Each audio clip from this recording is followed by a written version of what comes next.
BRS ప్రస్థానంలో అన్ని అద్భుత విజయాలేనన్నారు పార్టీ అధినేత కేసీఆర్. ఎన్నో ఆటుపోట్లను ఎదుర్కొన్న పార్టీకి ఈ పరిస్థితులు ఓ లెక్క కాదన్నారు. ప్రజాదరణను పొందుతూ మరింత ముందుకు సాగుతామని భరోసానిచ్చారు. ఆనాడు సమైక్యవాదుల కుటిల వ్యవస్థలను బద్దలు కొట్టి తెలంగాణ సాధించామని గుర్తు చేశారు. ఎర్రవల్లి నివాసంలో తనను కలిసేందుకు మహబాద్, మేడ్చల్, నల్లగొండ జిల్లాల నుండి వచ్చిన కార్యకర్తలు, నాయకులతో కేసీఆర్ గారు సమావేశమయ్యారు. ఈ సమావేశంలో నల్లగొండ తదితర జిల్లాల మాజీ మంత్రి, ఎంపీ, ఎమ్మెల్యేలు, ఎమ్మెల్సీలు పాల్గొన్నారు.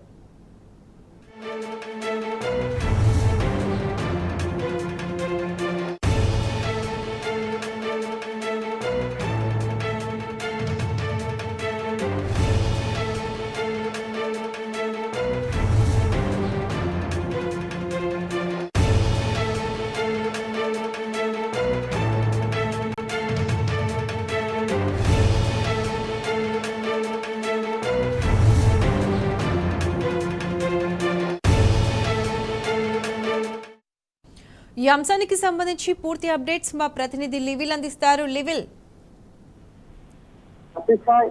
ఎర్రవల్లి నివాసంలో బీఆర్ఎస్ అధినేత మాజీ ముఖ్యమంత్రి కేసీఆర్ ను కలిసేందుకు ఇవాళ మేడ్చల్, నల్గొండ జిల్లా, మహబూబాద్ జిల్లాకు సంబంధించిన కార్యకర్తలు, ముఖ్య నాయకులు బీఆర్ఎస్ అధినేత కేసీఆర్ తో సమావేశమయ్యారు. ఈ సందర్భంగా కేసీఆర్ వారిని ఉద్దేశించి, వచ్చిన కార్యకర్తలను ఉద్దేశించి ప్రత్యేకంగా కొన్ని కీలక అంశాలను ప్రస్తావించారు. 2.5 దశాబ్దాల బీఆర్ఎస్ ప్రస్థానంలో ప్రతి అడుగులో అద్భుతమైన విజయగాథలే తప్ప అపచయ గాథలు లేవని, తెలంగాణ సాధన కోసం బయలుదేరిన నాటి వ్యతిరేక పరిస్థితులే తట్టుకొని నిలబడ్డ పార్టీకి నేటి పరిస్థితుల్లో లెక్కే కాదని చెప్పేసి ఎటువంటి ఆటంకాలైనా అలవాటుగా దాచుకుంటూ ప్రజాదరణ మరింత పొందుకుంటూ ముందడుగు వేస్తామని చెప్పేసి బీఆర్ఎస్ అధినేత కేసీఆర్ పునరుద్ఘాటించారు.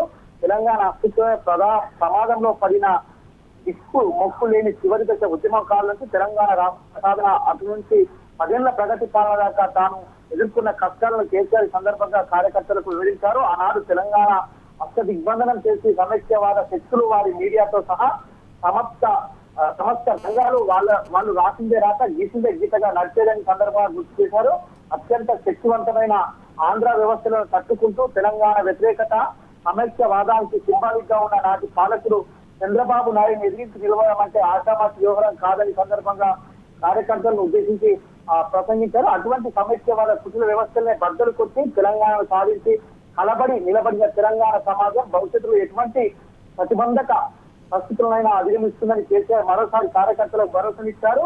వెళ్లిపోవటంలో ఖచ్చితంగా తెలంగాణ సమాజం మనకు ఎల్లవేళలకు అండగా ఉంటుందని, భవిష్యత్తులోనూ ఉంటుందని కార్యకర్తలకు తెలంగాణ నినాదాల నడుమ ఈ ప్రకటించారు. అయితే శత్రువులు ప్రత్యర్థిగా కుటిల ప్రయత్నాలకు అధిగమిస్తూ అప్రతిహాతంగా కొనసాగుతున్న బీఆర్ఎస్ విజయ ప్రస్థానంలో నిన్నటి ఓటమితో దిష్టికృష్ణత అయిందని చెప్పేసి తిరిగి పునరుద్దేశంతో మరింత ప్రజాదరణ కూడగట్టాలని కార్యకర్తలకు ఆశీర్వాదాల నడుమ కేసీఆర్ వారిని ఉద్దేశించి ప్రసంగించారు. ప్రజల్లో మద్దతు పెట్టి అధికారంలోకి వచ్చిన కాంగ్రెస్ పార్టీ ఇచ్చిన అలరిగాని హామీలు అమలు చేయడంలో చేతగాని పలు రకాల గిమ్మిక్లతో ప్రజలను పక్కదారి పట్టిస్తూ పబ్బం గడుపుకుంటుందని చెప్పేసి కూడా ఈ సందర్భంగా కాంగ్రెస్ ప్రభుత్వాన్ని దుయ్యబట్టారు. కాంగ్రెస్ పార్టీ నైగా మరోసారి అర్థమైన ప్రజలు ఓటేసి పొరపాటు చేశామని నాలుగు కలుసుకుంటున్నారని ఈ సందర్భంగా కేసీఆర్ స్పష్టం చేశారు.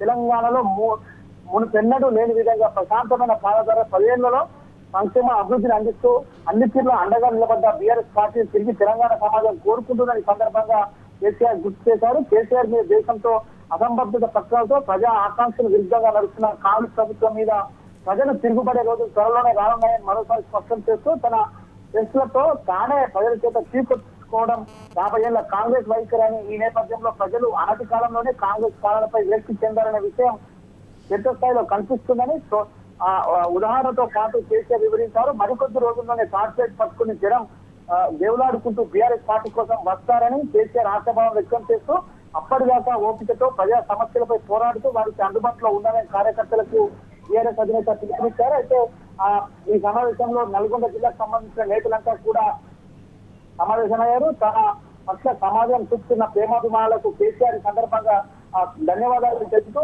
అయితే తమను కలిసేందుకు ముందస్తు సమాచారం లేకుండా మాత్రం రావద్దని చెప్పేసి కూడా ఈ సందర్భంగా చెప్పారు.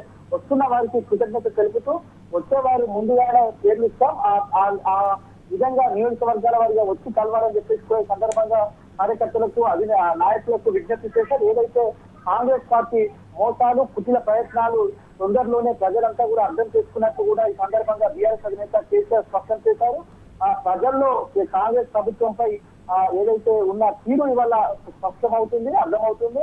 రానున్న రోజుల్లో బీఆర్ఎస్ పార్టీ తెలంగాణకు శ్రీరామ రక్షని ప్రజలంతా కూడా భావించారు, ఇప్పటికే భావిస్తున్నారు. రానున్న రోజుల్లో బీఆర్ఎస్ పార్టీకి మరింత అండగా ప్రజానికమంతా ఉంటుంది. టీఆర్ఎస్ పార్టీకి పోరాటం చేయాలని మరోసారి కూడా ప్రజల నుంచి పిలుపొస్తుంది. ఆ పిలుపు కోసం ఎంతవరకైనా వేచి చూడాలి. అంతేకాకుండా కార్యకర్తలు తెలంగాణ ప్రజల పట్ల, తెలంగాణ అస్తిత్వం పైన పోరాటం చేయాలి, ఏమైనా జరిగితే పోరాటం చేసిన సిద్ధంగా ఉండాలని చెప్పేసి కూడా ఈ సందర్భంగా చెప్పారు. టీఆర్ఎస్ అధినేత పిలుపుకి వచ్చిన కార్యకర్తలంతా కూడా ఆశీర్వాదాలు వ్యక్తం చేశారు. ఏదైతే కార్యకర్తలకు కూడా మరోసారి భరోసా ఇచ్చారో వారికి మేము అండగా ఉంటామని మరోసారి కూడా పిలుపునిచ్చారు. ఖచ్చితంగా బీఆర్ఎస్ పార్టీ ప్రజల పక్షాన పోరాటం చేయాలి. ప్రతిపక్ష పార్టీగా ఏదైతే స్పష్టంగా మనం ప్రతిపక్ష పాత్ర పోషించాలని చెప్పేసి కూడా ఈ సందర్భంగా చెప్పారు. ఏదైతే ఆ ప్రభుత్వం చేస్తున్న వైఫల్యాలను ఎప్పటికప్పుడు ఎండగడుతూ ప్రజాపాలన కొనసాగేలా, ప్రజాపాలనలో ప్రజలకు పాలన చేరువయ్యేలా వారిని ఒత్తిడి తేవాలి. ప్రభుత్వం పైన ప్రభుత్వాన్ని నిలదీయాలి. ఎక్కడికక్కడ ప్రజలకు చేరువ చేసే విధంగా, పథకాలు అమలు చేసే విధంగా కూడా ప్రజలకు మద్దతు తెలుపుతూ ప్రజల తరఫున పోరాటం చేయాల్సిందిగా కార్యకర్తలకు సందర్భంగా పిలుపునిచ్చారు. Pratiksha. Rightly will, thank you.